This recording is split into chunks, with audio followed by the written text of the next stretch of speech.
the wife of a rich man fell sick, and as she found that her end was drawing near, she called her only daughter to her bedside and said, "Dear child, be good and pious, and then the good God will always protect you, and I will look down on you from heaven and be near you." Thereupon she closed her eyes and departed. Every day the maiden went out to her mother's grave and wept, and she remained good and pious. When winter came, the snow spread a white sheet over the grave, and by the time the spring sun had drawn it off again, the man had taken another wife. The woman had brought with her into the house 2 daughters, who were beautiful and fair of face, but vile and black of heart. Now began a bad time for the poor stepchild. "Is the stupid goose to sit in the parlour with us? Who wants to eat bread must earn it. Out with the kitchen wench." They took her pretty clothes away from her, put an old grey bedgown on her, and gave her wooden shoes. "Just look at the proud princess, how decked out she is." They cried and laughed, and led her into the kitchen. There she had to do hard work, from morning until night. Get up before daybreak, carry water, light fires, cook and wash. Besides this, the sisters did her every imaginable injury. They mocked her and emptied peas and lentils into the ashes, so that she was forced to sit and pick them out again. In the evening, when she had worked till she was weary, she had no bed to go to, but had to sleep by the hearth in the cinders, and as on account of that, she was always dusty and dirty, and they called her Cinderella. It happened that the father was once going to the fair, and he asked the 2 stepdaughters what he should bring back to them. "Oh, beautiful dresses," said one. "Pearls and jewels," said the other. "And you, Cinderella," said he, "what will you have?" "Father, break me off the first branch that knocks against your hat on your way home." So he bought beautiful dresses, pearls and jewels for his 2 stepdaughters, and on his way home, as he was riding through the green thicket, a hazel twig brushed against him and knocked off his hat. Then he broke off the branch and took it with him. When he reached home, he gave his stepdaughters the things which they had wished for, and to Cinderella he gave the branch from a hazel bush. Cinderella thanked him, went to her mother's grave and planted the branch on it, and wept so much that the tears fell down on it and watered it. And it grew and became a handsome tree. Thrice a day Cinderella went and sat beneath it, and wept and prayed, and a little white bird always came on the tree. If Cinderella expressed a wish, the bird threw down to her what she had wished for. It happened, however, that the king gave orders for a festival which was to last 3 days, and to which all the beautiful young girls in the country were invited, in order that the son might choose himself a bride. When the 2 stepsisters heard that they too were to appear amongst the numbers, they were delighted and called Cinderella and said, Oh, comb our hair for us, and brush our shoes, and fasten our buckles, for we are going to the wedding at the king's palace." Cinderella obeyed, but wept, because she too would have liked to have gone there and danced, and begged her stepmother to allow her to do so. You go, Cinderella," said she, "covered in dust and dirt as you are, and would go to the festival. You have no clothes and shoes, and yet would dance." As, however, Cinderella went on asking, the stepmother said at last, "I have emptied a dish of lentils into the ashes for you. If you will pick them out again in 2 hours, you shall go with us." The maiden went through the back door into the garden. You tame pigeons, you turtle doves, and all you birds beneath the sky, come and help me to pick. The good into the pot, the bad into the crop." Then 2 white pigeons came in by the kitchen window, and afterwards the turtle doves. And at last all the birds beneath the sky came whirring and crowding in, and alighted amongst the ashes. And the pigeons nodded with their heads and began to pick, pick, pick. And the rest began to pick, pick, pick, and gathered all the good grains into the dish. Hardly had 1 hour passed before they had finished, and all flew out again.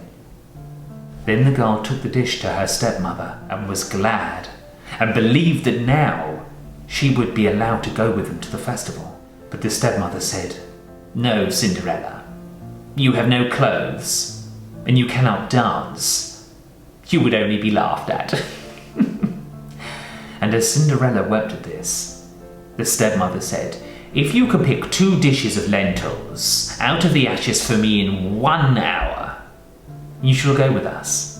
And she thought to herself that she most certainly cannot do again. When the stepmother had emptied the 2 dishes of lentils amongst the ashes, the maiden went through the back door into the garden and cried, "You tame pigeons, you turtle doves, and all you birds beneath the sky, come and help me pick. The good into the pot, the bad into the crop." Then 2 white pigeons came in by the kitchen window and arrived, and afterwards the turtle doves. And at length all the birds beneath the sky came whirring and crowding in, and alighted amongst the ashes. And the doves nodded with their heads, and began to pick, pick, pick. And the others began to also pick, pick, pick, and gathered all the good seeds into the dishes. And before half an hour was over, they had already finished, and all flew out again. Then the maiden was delighted, and believed that she might now go with them to the wedding. But the stepmother said, all this will not help you. You cannot go with us, for you have no clothes, and you cannot dance. We would be ashamed of you." On this she turned her back on Cinderella, and hurried away with her 2 stepdaughters. As no one was now at home, Cinderella went to her mother's grave beneath the hazel tree and cried, "Shiver and quiver, little tree.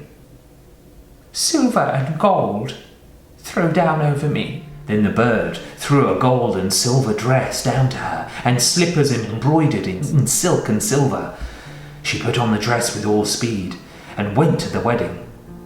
Her stepsisters and stepmother, however, did not know her, and thought she must be a foreign princess, for she looked so beautiful in the golden dress. They never once thought it was Cinderella, and believed that she was sitting at home in the dirt picking lentils out of the ashes. The prince approached her, took her by the hand and danced with her. He would dance with no other maiden, and never let loose of her hand. And if anyone else came to invite her, he said, "This is my partner." She danced till it was evening, and then she wanted to go home. But the king's son said, "I will go with you and bear you company." For he wished to see to whom the beautiful maiden belonged. She escaped from him, however, and sprang into the pigeon house.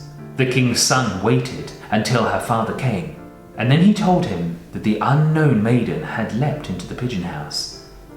The old man thought, "Can it be Cinderella?" And they had to bring him an axe and a pickaxe that he might hew the pigeon house to pieces, but no one was inside. And when they got home, Cinderella lay in her dirty clothes amongst the ashes, and a dim little oil lamp was burning on the mantelpiece. For Cinderella had jumped quickly down from the back of the pigeon house, and had run to the little hazel tree. And there she had taken off her beautiful clothes, and laid them on the grave, and the bird had taken them away again. And then she had seated herself in the kitchen amongst the ashes in her grey gown. The next day, when the festival began afresh, and her parents and stepsisters had gone once more, Cinderella went to the hazel tree and said, "Shiver and quiver, my little tree. Silver and gold throw down over me." Then the bird threw down a much more beautiful dress than the one the preceding day. And when Cinderella appeared at the wedding in this dress, everyone was astonished at her beauty. The king's son had waited until she came, and instantly took her by the hand and danced with no one but her. When others came and invited her, he said, "This is my partner. When evening came, she wished to leave, and the king's son followed her and wanted to see into which house she went. But she sprang away from him and into the garden behind the house. Therein stood a beautiful tall tree, on which hung the most magnificent pears. She clambered so nimbly between the branches like a squirrel that the king's son did not know where she was gone. He waited until her father came and said to him, "The unknown maiden has escaped me, and I believe she has climbed the pear tree." The father thought, "Can it be Cinderella?" and had an axe brought and cut the tree down, but no one was on it. And when they got into the kitchen, Cinderella lay there amongst the ashes as usual, for she had jumped down on the other side of the tree and had taken off the beautiful dress to the bird on the little hazel tree and put on her grey gown. On the third day, when the parents and sister had gone away, Cinderella went once more to her mother's grave and said to the little tree, "Shiver, quiver, my little tree, silver and gold throw down over me." And now the bird threw down to her a dress which was more splendid and magnificent than any she had yet had, and the slippers were golden. And when she went to the festival in the dress, no one knew how to speak for astonishment. The king's son danced with her only, and if anyone invited her to dance, he said, "This is my partner." When evening came, Cinderella wished to leave, and the king's son was anxious to go with her, but she escaped from him so quickly that he could not follow her. The king's son, however, had employed a ruse and had caused the whole staircase to be smeared with pitch. And there, where she ran down, had the maiden's left slipper remained stuck. The king's son picked it up, and it was small and dainty, and all golden. Next morning, he went with it to the father, and said to him, "No one shall be my wife, but she whose foot this golden slipper fits." The two sisters were glad because they had pretty feet. The eldest went with the shoe into the room and wanted to try it on, and her mother stood by. But she could not get her big toe into it, and the shoe was too small for her. And then her mother gave her a knife and said, "Cut off your toe. When you are queen, you will have no need to go on foot." The maiden cut the toe off, forced the foot into the shoe, swallowed the pain, and went out to the king's son. Then he took her on his horse as his bride and rode away with her. They were obliged, however, to pass the grave, and there, on the hazel tree, sat the two pigeons and cried, "Turn and peep, turn and peep. There's blood within the shoe. The shoe, it is too small for her. The true bride waits for you." Then he looked at the foot and saw how the blood was trickling from it. He turned his horse round and took the false bride home again, and said she was not the true one, and that the other sister was to put the shoe on. Then this one went into the chamber and got her toe safely into the shoe, but her heel was too large. So her mother gave her a knife and said, "Cut off a bit of your heel. When you are queen, you will have no need to go on foot." The maiden cut off a bit of her heel, forced her foot into the shoe, swallowed the pain, and went out to the king's son.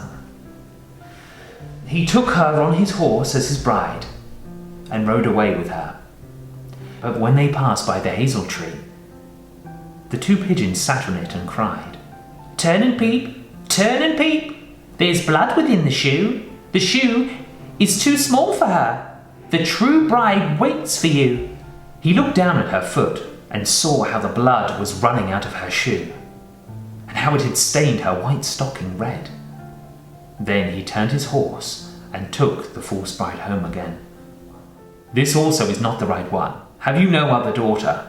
"Oh, no," said the man. "There is still a little stunted kitchen wench, which my wife left behind her. But she cannot possibly be the bride." The king's son said he was to send her up, but the mother answered, "Oh no, she is much too dirty. She cannot show herself." But he absolutely insisted on it, and Cinderella had to be called. And then went and bowed before the king's son, who gave her the golden shoe. Then she sat herself down on a stool, drew her foot out of the heavy wooden shoe, and put it into the slipper, which fitted like a glove. And when she rose up, and the king's son looked at her face, he recognized the beautiful maiden who had danced with him, and cried, "This is the true bride!"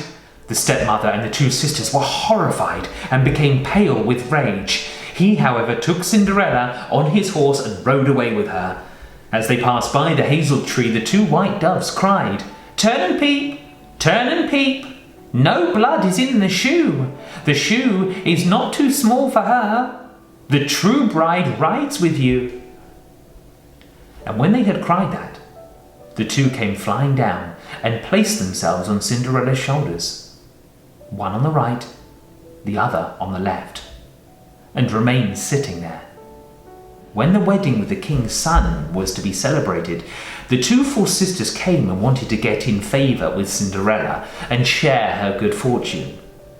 When the betrothed couple went to the church, the elder was at the right side and the younger at the left, and the pigeons pecked out one eye from each of them. Afterwards, as they came back, the elder was at the left and the younger was on the right. And then the pigeons pecked out the other eye from each, and thus for their wickedness and falsehood they were punished with blindness all their days.